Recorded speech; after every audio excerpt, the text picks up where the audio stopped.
Okay, so now we are recording.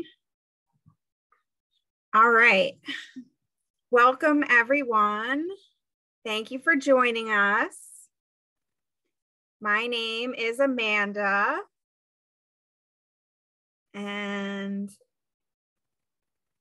we are going to talk to Pam Jenoff tonight. Very exciting.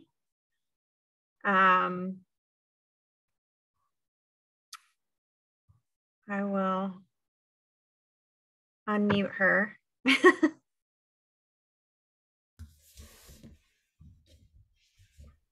And so welcome, Pam. Thank you for joining us. Well, thanks so much for having me. This is the home court. I was in the library today picking up my hold. So before we start, I want to say thank you. I see many new faces, but I also see some dear friends from the library. I see Diana waving. Hi, Diana, my favorite librarian friends. And I see lots of other friends here who I'm not going to embarrass. But thank you for doing this. And I'm sorry to still be virtual. I made everything virtual this fall because I have two daughters who are only old enough to have a single shot in their arm so far and a family member who's immunocompromised. And so I just stayed virtual. So thanks for joining me in this way. Thanks for having me. Thank you. Yes, we're so happy to have you here and to have you as a regular library patron who visits all the time and shares our stuff on social media. Well, I just have to say that I am, as you all, if you see me at all on social media, I'm fanatical about libraries. So true confession, I do cheat on Cherry Hill. I use five library systems. And so I do, but you're like my number one. But that was one of the hardest things during COVID was not being able to come into the library. And so I really did celebrate on my 50th birthday in June by bringing my kids back to Cherry Hill Library for the first time, and that's where that picture came from. So it's a very special place for me. Yes. And we were so happy to have you back with us. It's such a great picture. If you guys don't know what we're talking about, on our Instagram and Facebook, we have a picture of Pam coming into the library with her kids, and she's her kids are facing away, so you can't see their faces, and Pam is masked up, but coming in and enjoying the library. We were very clearly excited. Smiling underneath the mask. Yes. It was great. All right. So one of the things that I wanted to start with was something people might not know is your impressive backgrounds. I saw that you graduated from Cambridge and you worked for the government and you went to law school. It's very impressive. Thank you. Thank you. Can you tell us more about how you got, started and that whole journey for you? I will, and I'll try and keep to my shorter version because I want to leave time for lots of people's questions. But almost 25 years ago, just over 25 years ago, I was sent to Krakow, Poland as a diplomat for the U.S. State Department. And I didn't go to Krakow to work on the war. I went there to stamp visas and passports and help Americans if they got in trouble overseas, like junior diplomats do. But Poland had just come out of a half century of communism. And due to that whole era when they had no free speech, they had never made progress on any of their Holocaust issues. And so this suddenly came to the forefront in the 1990s, how to resolve all these tough issues.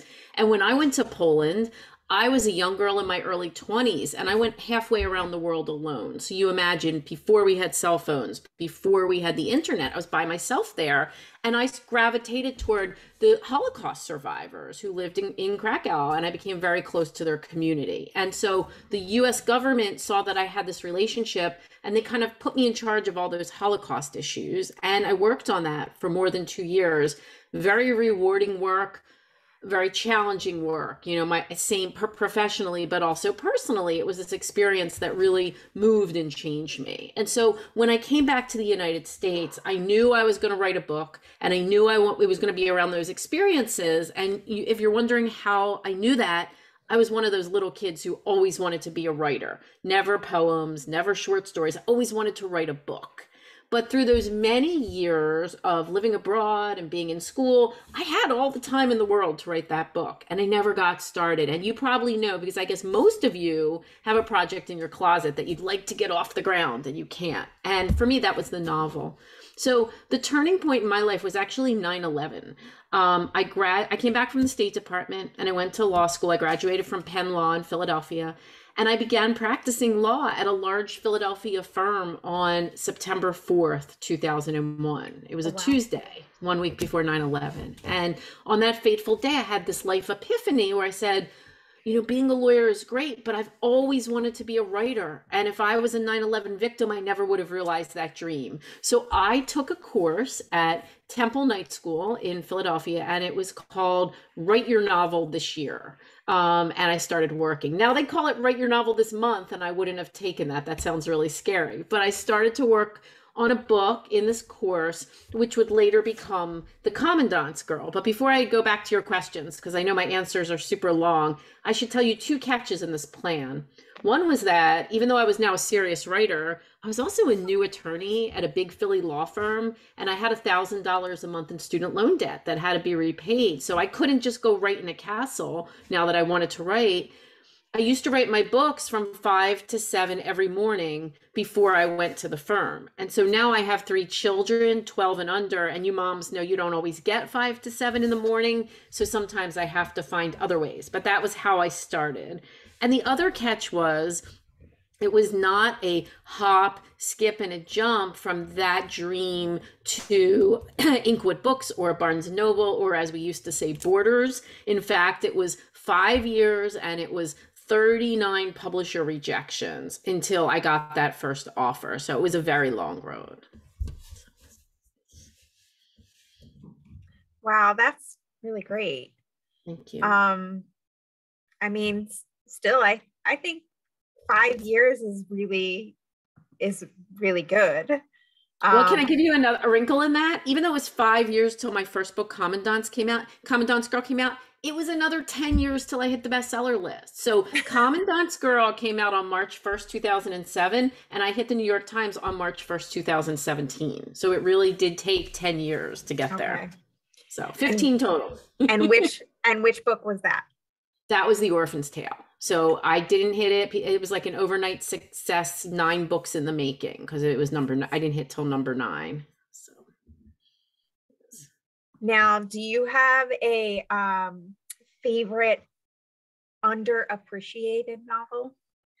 I love how you phrase that, because usually people say, do you have a favorite one of your books? And I'm like, it's like choosing between your children. But I will tell you, yes, maybe more than one. So there's a couple of my books. There's no correlation between which books I'm fond of and which books have done well. So the underappreciated books, let's see. Let me pick one. I think that The Last Summer at Chelsea Beach is a sentimental favorite of mine. That's World War II on the home front, and that's set in Philadelphia and Atlantic City. And it was a particular favorite of mine. My mom is from South Philadelphia, where the first part of the book takes place, and my dad was from Atlantic City. And it was super fun to go down there and research what life was like during the war. So let's go with The Last Summer at Chelsea Beach for my underdog today.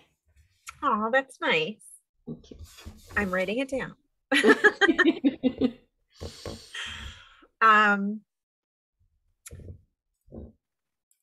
So what do you think it is about the Orphan's Tale that changed everything? Oh, I think it's not that anything necessary. Well, I'll tell you.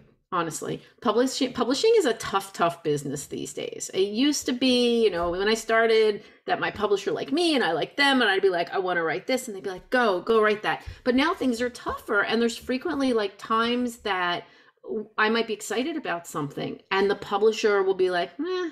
And so what I'm looking for when I go looking for an idea is what I call the gasp, right? I'm looking for, because if I get the gasp after 25 years of doing this, I'm hopeful you will feel the same way. And so it was a moment in time where my publisher sort of said, okay, it's really time to break Pam out. And my agent said to them, it's really time to break Pam out. My publisher said, yes, it is. And so they pushed me to find a really amazing idea. And I did. I discovered that two stories. One was a horrific tale in Yad Vashem archives of a train of unknown babies. And they were babies that had been taken from their parents, too young to know their own name. And that train was headed to a concentration camp. And the other incredible uplifting story was of a German circus that had hid Jews during the war. And I'd never heard this. And so in the Orphan's tale, I was able to bring together the rescue of one of those babies from that train, and the girl who rescues the baby finds shelter by becoming part of this circus. So it was just kind of this moment in time where these stories came together for the Orphan's tale. And clearly your background has influenced your writing, since most of your books are, World War II related. Are there any influences from people that you have met, or did they inspire any characters? Well, so I'm very careful to say that my books are first and foremost fiction, because I think historical fiction authors can get in trouble if they stake too large a claim around what is true. I don't feel that the real stories are mine to tell. And I also sometimes think that real life doesn't always make the best plot, but it makes for a wonderful setting. So if I can take all of these stories I've heard and the people I've met, and I can kind of use them to set the scene, that's actually more effective for me. So in each book, there is a little nugget that inspired it, right? So, but it's always the story and the world I build around that is fictitious. So my latest book is The Woman with the Blue Star, which I on a rare occasion have with me. But The Woman with the Blue Star was inspired by this aha moment, discovering that there's a group of Jewish people who survived World War II by hiding in a sewer. And not like they hid in the sewer running on their way out of town. They hid in that sewer for more than a year. And so there's always that true story, not that I'm basing it on, but that inspires my story. Okay, that's really interesting.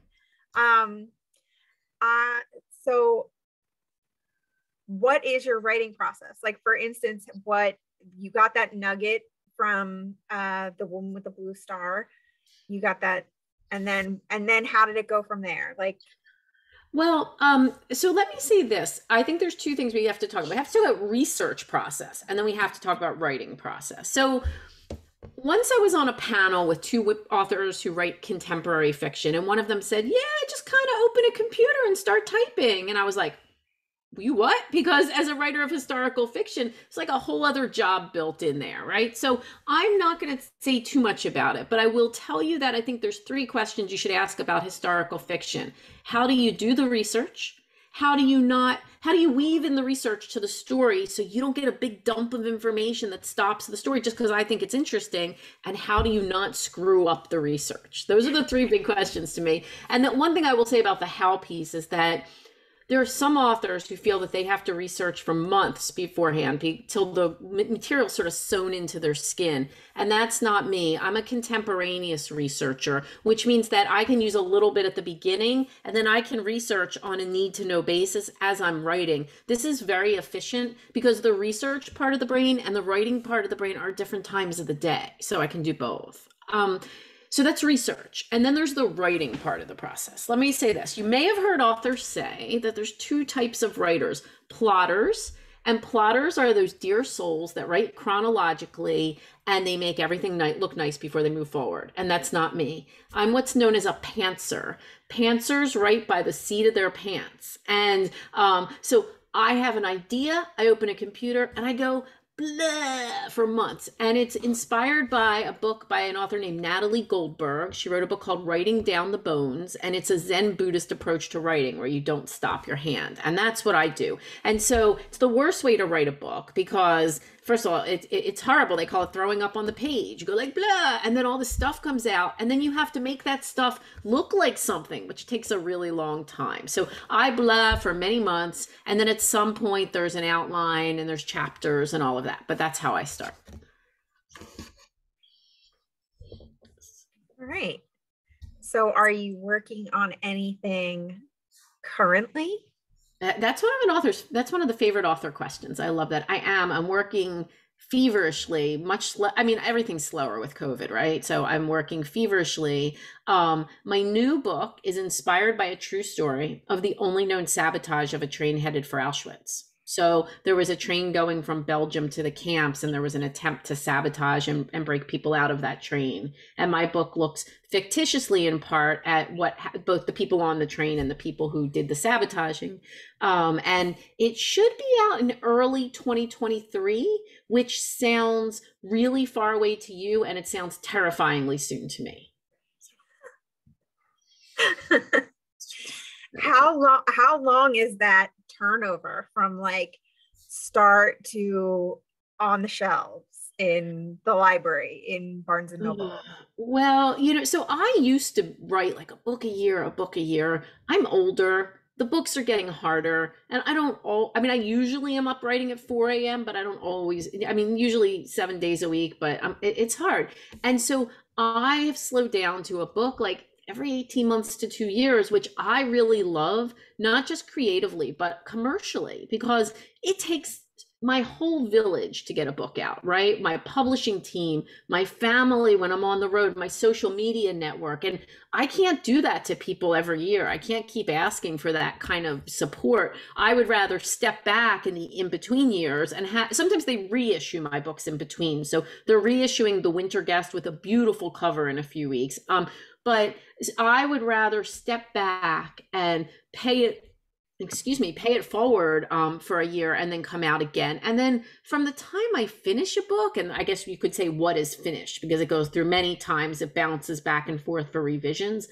The optimal amount of time you would like to have is a year between when you actually finish it and when it hits the shelves, but that doesn't always happen. So. And what about like the editing process? Is that, since you explained your writing process, and you just put it all on the page and then go back and edit, right? So do you do a lot of the editing after you've done that and then you send it to the editor, or is the editor editing? No, you're doing everything. I fix that junk up a lot, right? Until it's in good shape before I send it out. However, I am still not one of those writers that turns in a perfect manuscript. There are some, but my books are like, if I cooked, this is what I imagine it'd be like someone else tastes it, too much salt, not enough salt, right? So there's a point at which I don't know what it needs anymore. And then I turn it over to my agent and my editor. And then there's this revision process that goes back and forth. In a good year, the revision process is really hard, and it's like I get this letter or this call or this meeting with like hundreds and hundreds of notes, and then I go work on it, and then I send it back, and each round the changes get more and more detailed and granular. It's really hard. I'm going to be honest, The Woman with the Blue Star was my 11th book, and when I turned it in, my editor was like, no. I'm like, no? She's like, no. And I had turned in a total clunker of a book, and I had to rewrite the entire thing in 5 months. And I never want to do that again. So now I do outline a bit ahead of time. But, so this is how it works. And I'll tell you one more thing about it. I have the most incredible editor in the world, and she'll say something that's either broken or she'll have an idea so outrageous, and I will be like, no, is she crazy? And then like 2 seconds later, you're like, oh yeah, she's right. And then you do the hand wringing because you realize you have to do the work. I'll never forget when I got the bad news about the woman with the blue star. I was driving back from a continuing legal education course, and I knew I needed somewhere to sit down and write. I couldn't take the call while I was driving. And I pulled over, you're all local, I pulled over at the Bob Evans on Route 73 by the Turnpike. And literally, it's the only time in my life I've been in a Bob Evans. I go in, get my notebook out, order some food, get the bad news. And when you hear something horrible about your book and what you're going to have to do, well, I always wring my hands for a few minutes. And then there's a quote from The Godfather Part 2, where Hyman Roth said, "This is the business we have chosen." And that's what I tell myself, revision's part of the business. So that's great advice. That's really, I don't know what to say. That's really great advice for, writers, and I think, and whatever your business is, whatever right? your business is. Yeah. That's what I'm telling myself. All right. Should we start taking questions? I hope people have questions. I hope they're not scared off by my long answers. But I guess people could either put it in the chat or raise their hand or whatever they'd like. How do you do it? If you raise your hand, I think I can click on you, and then you can ask the question. Does everybody know how to do the hand raising? If not, you can just raise your hand. If your camera's on, we'll probably see you. Wave your hand wildly. Or if you don't want to talk, you could put it in the chat and we can pull it from the chat.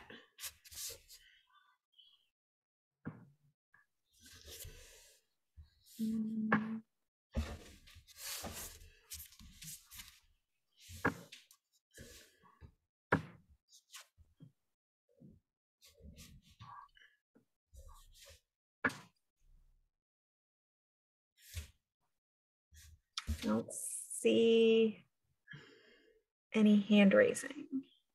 All right. Does anybody have any questions they want to put in the chat? We've answered everything. I'm joking. What is your best advice for, novice writers? I have 3 pieces of advice. The first is that you must be very disciplined with your time.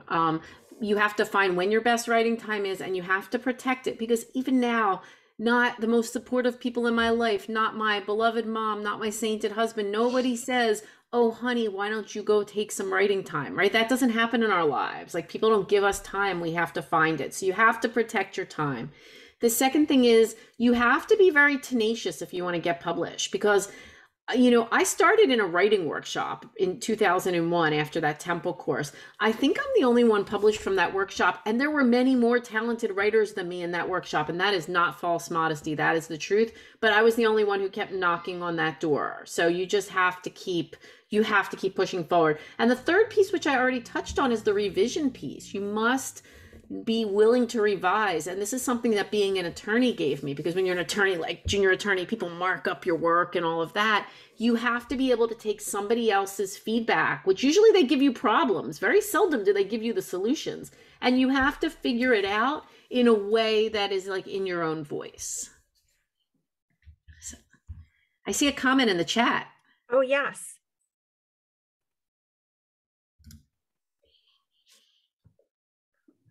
So the comment is, "I just finished reading the book this evening."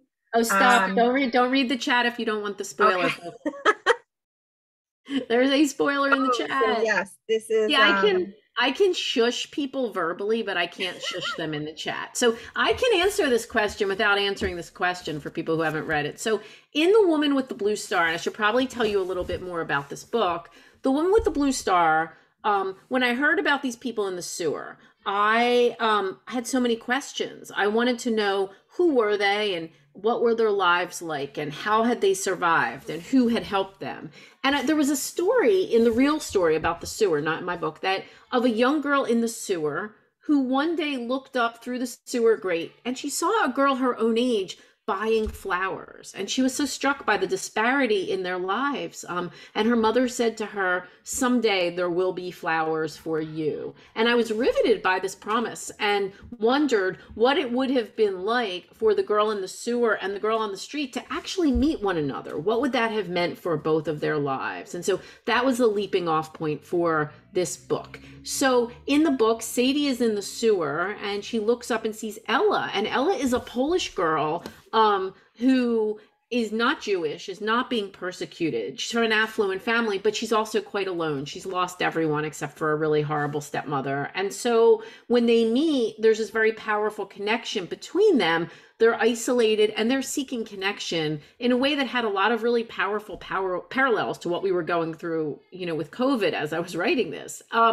So the question that I get asked is, at the end of the book, did you know how it was going to end, in terms of, frankly, who survives and who does not? And the answer I tell people is that I knew how it was going to end, but I didn't always know who. I know the how, but not necessarily the who. So. And what was your, how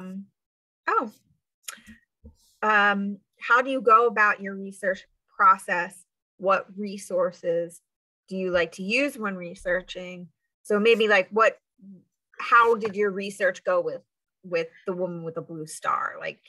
So let me say this. I'd love to take many, many trips to Europe. I know some authors who feel like they have to go to Italy 4 times for a book, and lovely, not always necessary, not always possible. And so we are very lucky that there's a variety of resources available these days, whether it's photographs, memoirs, periodicals, correspondence, all the materials that are available remotely. And if you're very lucky, there's one nonfiction book that's really good. And so in the case of The Woman with the Blue Star, there was a nonfiction book called In the Sewers of Lviv by Robert Marshall that told me a lot about what the people's lives were like, how big were the pipes, and what about light, and what about water, and the real story. I had a lot. Now, when I wrote this book, I moved my book from Lviv to Krakow. And I decided that I was going to go to Krakow because even though I lived there, I haven't been there in 17 years. I needed to go see it. Plus, there's a lot of elderly people who I'd still like to see before it's too late. And so I booked myself a really nice moms only research trip to Krakow. And I booked that trip for March 11th, 2020. And now you can all go back in your mental calendars and go, oh. So as COVID started bubbling up, my publisher said, we don't think you should go. And I said, I'm going to Poland and I'm going to wear, I hear there's these masks you can wear, right? Because nobody knew what masks were back then. And so I was determined to go.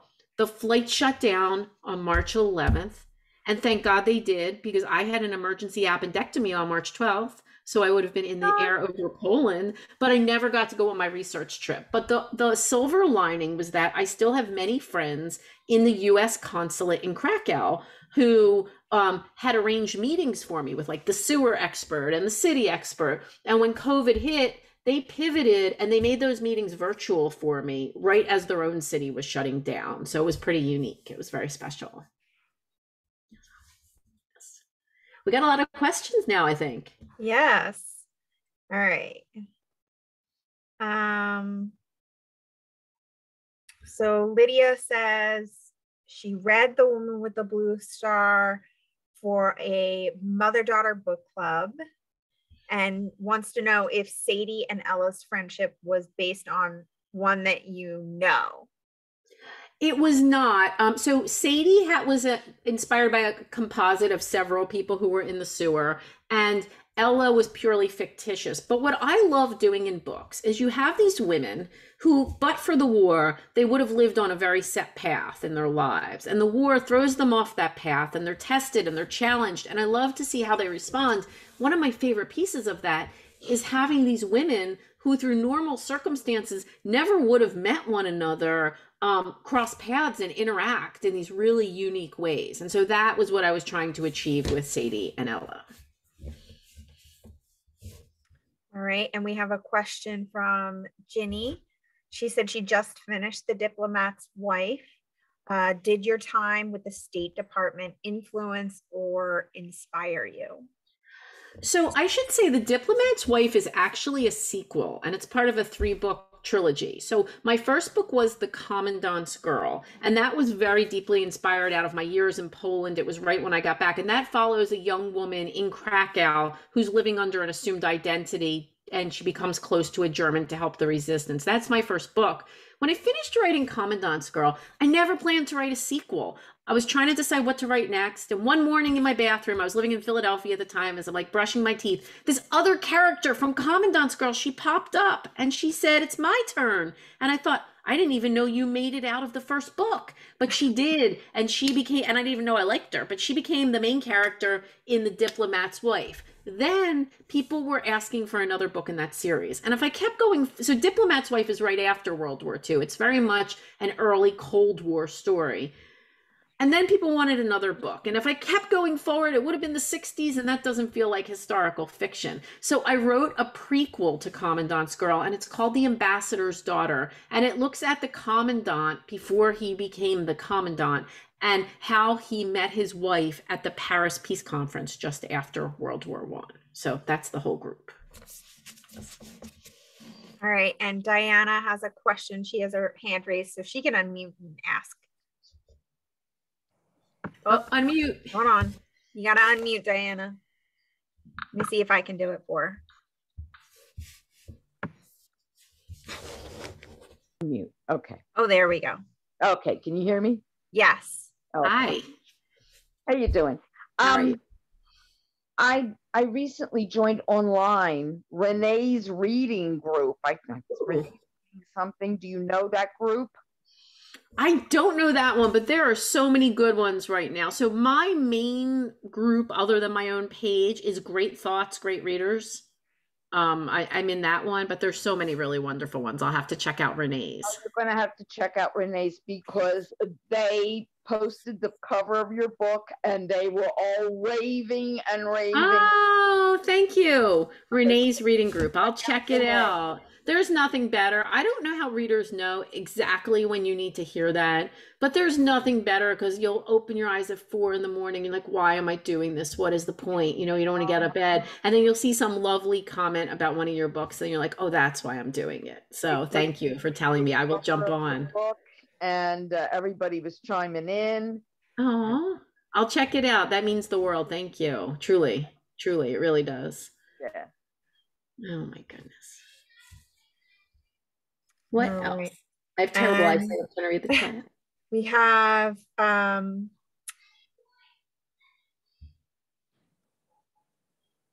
Roberta said that she met you at Borders when Commandant's Girl was first published.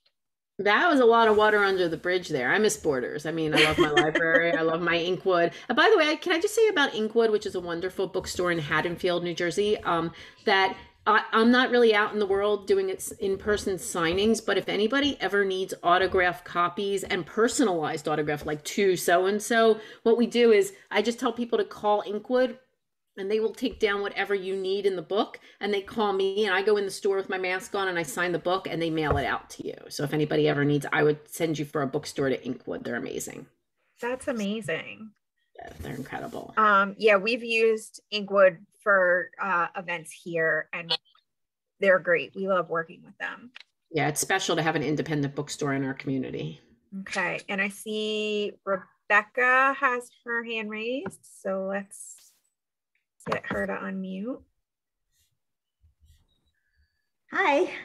So Rebecca, this is one of the friends I was trying not to embarrass by saying your name, calling on you. I'll embarrass myself. Hi. Hello, how are you? I just found out you were doing this morning and I was so excited. So I just jumped on. But I wanted to just first say, Pam, that I've kind of been reading your books now for about 10 or 11 years and it's been 11 years and your writing has inspired my own writing journey, which is a little bit different, but just knowing that I knew through a friend of a friend, a writer, and then now I know you as a friend, and it's just really been, the way you write and your books have really kind of taken me on my own journey. So I just want to say that. And I didn't know you were writing. Are you nonfiction or fiction? I've had a blog for 10 years, and that's sort of my own journey, recovering from an injury. But I've written 2 novels during the pandemic. So I didn't know that. You've been holding out on me. We'll talk. Well, that's amazing. They're not ready for anyone to read yet. But that's related. Incredible. But that's related to my question. There was a question in the chat, which I'm not sure that I heard you answer, but I thought it was a good one. Someone else posted about what your favorite books were growing up. But I was wondering what some of your favorite reads have been recently. And also, not connected to that, have you ever done NaNoWriMo? Okay, I'll take this. I do. I'll take the second question. For NaNoWrimo is National Novel Writing Month, which is November. That's when I say, instead of saying write your book this year, they said write your book this month. It's where you aspire to get the first draft. Are you doing it? Are you doing the program? I did it last year, and I did a middle grade fiction, but this year I am doing it, but I don't think I'll finish by the end of November. I don't do it formally on that schedule, but I do use kind of the fact that all these other people are out there writing to inspire my month, which really this needs to be a heavy month. So that's a great thing. In terms of what I read, first of all, what I read growing up. So huge childhood reader. I actually when you said middle grade, I was so happy because I can't write that. I would love to be a kid's author because adult authors are cool, but kids authors are deities. And Diana knows I come in the library and I hit her up for all the kid book recommendations. So I would love to. I don't have the voice for that. But growing up, I read everything. I was a Judy Blume fanatic. And if I may digress, I had the chance to meet Judy about 3 years ago in Key West, and she invited me to stay at her house on book tour. And I lost my mind when I met her, but then I wound up staying at her house, but she and her husband were out of town for medical reasons. And so I stayed at Judy's house when Judy wasn't there, which was a very surreal experience. So I was a big Judy Blume fan. She's wonderful. Historical fiction, I always read like those big historical fiction books, and all the authors were men back then. Does anyone remember Leon Uris, Herman Wouk, James Michener, John Jakes? I read all those books. So these days I read everything. I'm feast or famine, and like today I was at the library, all my holds came in at once, so I got like 6 books out. I read in the pickup line for school. I read all the genres. I just read Made because of the Netflix series and nonfiction. I read a decent amount of suspense for some reason recently. I was on a Meg Abbott bender for a while. I read all the historical. And I do something, first of all, on my Facebook page, if you're around, I do Friday reads, where every Friday I ask what people are reading and everyone chimes in for great suggestions. Also, I do something called 100 Days of Books, where before publication, every day for 100 days, I post a book that I loved and I collect them on a Pinterest board. So if anybody wants to connect for those suggestions, but just go to the library and ask Diana. She helps me out all the time. All right. So let's get back to a couple more questions in the chat. Are there any practices or rituals that help you get into the right headspace before you start to write? Okay, so I don't believe in writer's block, because when I was an attorney at a big firm, if I had said, I'm just not motivated to write a brief today, I would have lost my job. So I'm being a little bit flip, but I do treat writing like a business. And, you have to be very disciplined about it. And so I think you have to know yourself as a writer. Like, I'm an early morning writer. So I like short chunks of time. I can't do 8 hours. Like, I have to break it up and all of these different things. I like to write 7 days a week and all that. So you have to know yourself. And then you kind of have to be flexible about, sometimes it might be on the big computer, but if the puppy wants to be downstairs, it might be on the laptop. And before a pandemic, I loved the Panera office, So, there's all these different things. I just believe there's a way to move the ball forward every single day. So even if I'm tired and it's not my best space, there's something else I can do. And I break writing down, when I make a list of what needs to be done, into 6 or 7 like discrete tasks, right? There's different parts of the project. And I think you can always work on one of those, even if it's not like your totally sacred space where it's firing on all cylinders. Thank you. All right, Jan has a question. She has her hand raised, so let's ask her to unmute.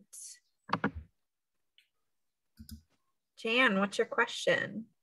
Thank you for calling on me. I put my question in the chat.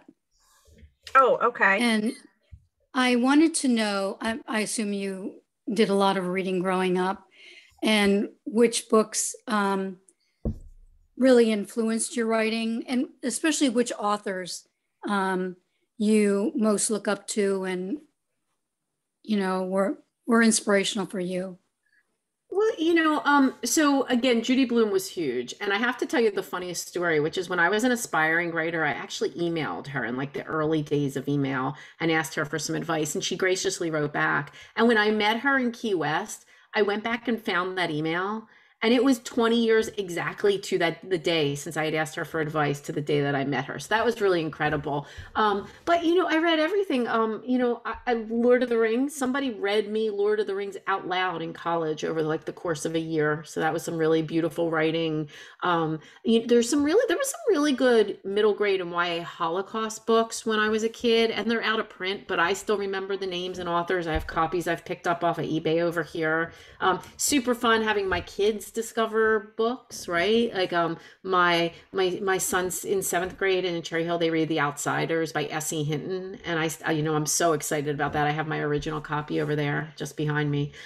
So it's not about any one book. And of course these days I have so many, you know, all of my author friends. It would be really hard to pick. I do want to say there are some very, very successful authors who are very generous in their mentoring and their willingness to like reach a hand out to those authors coming up the path. So people who have helped me, like Lisa Scottolini, Jodi Picoult, Kristen Hanna, Christina Baker Klein, Mary Kay Andrews, and on and on. And I'm leaving so many people off the list. But the remarkable thing is how supportive these authors are. And I'm even going to say, I mean, there are certainly some men, but I'm going to say how supportive these female authors are of other authors. So that's nice to hear. It's wonderful. It's a really wonderful community. And it was so great because we were all connected before COVID. So then we kind of had the infrastructure in place. Like I see someone in the chat mention Friends in Fiction, which is an amazing group on Facebook that was started by 5 really well-known female authors who are friends. And that's a great group.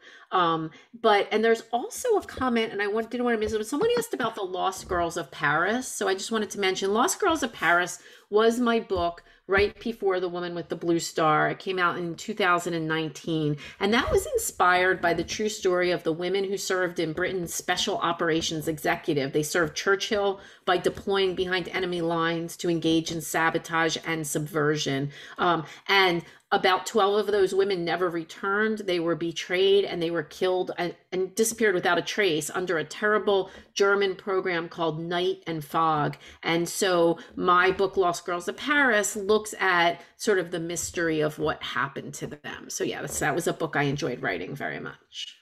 So. That was a good book. That was the book that we read for our book club, which you had joined us on for a little bit. Wait a second, that was the one, that was during, let me back up. That was during the height of the pandemic. Your book club was meeting. Now, can I say something about the pandemic? Can I go off topic for a second? Oh, sure. When the pandemic first happened, the school shut down, right? I came home from the hospital from the appendectomy. School had already closed. It was like Rip Van Winkle. Like I came home and we never left the house again for 8 months. So that was quite a shock to the system. But in that spring and summer, and that's definitely when I talked to you all, the kids were home. We got a pandemic puppy and I didn't work for months. And it was the worst feeling. It was like not exercising. I remember that Zoom. I was out by my pool on my phone watching the dog, I think, while I talk. It was something crazy like that when I talked to you. So the reason I bring up this whole backstory is that last fall, a year ago fall, the kids went on virtual school. I put the dog in doggy daycare, which is a huge thing with authors, by the way. We love doggy daycare. And I started working again, and it was the best feeling in the world. And what I learned out of all this was just not to apologize for working. I think too often, especially for women, we apologize for our work, we minimize it, we feel guilty, we treat it like vacation. But working was really good for me, you know, on every level. Whereas one of my kids said, work is self-care, right, Mom? So anyhow, yes, I remember that conversation with you all. Yes, I do remember you had told us that you got, a COVID lockdown puppy. A lockdown puppy. Yes. Yes.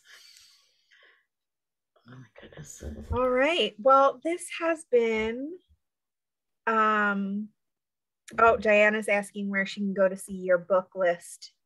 She's not My on 100 days of books. So Pinterest. there's if you just go to Pinterest, my name, it's one of the only things I've ever used Pinterest for, so it'll pop right up. But if you can't find it, just go to Facebook or email me and I'll find it for you. I'll share the link.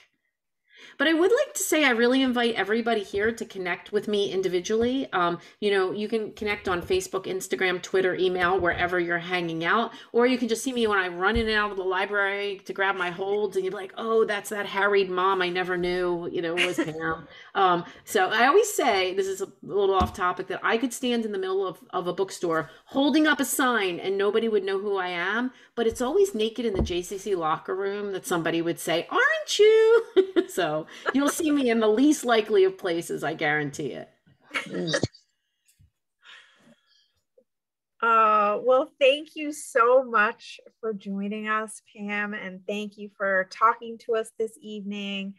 And thank you for all of you who stopped by. We have a total of 36 people here tonight, so it was a great turnout. Thank you so much. I hope to see you all soon. Stay safe. Yes, thank you. Thank you. Thank you. Thank you.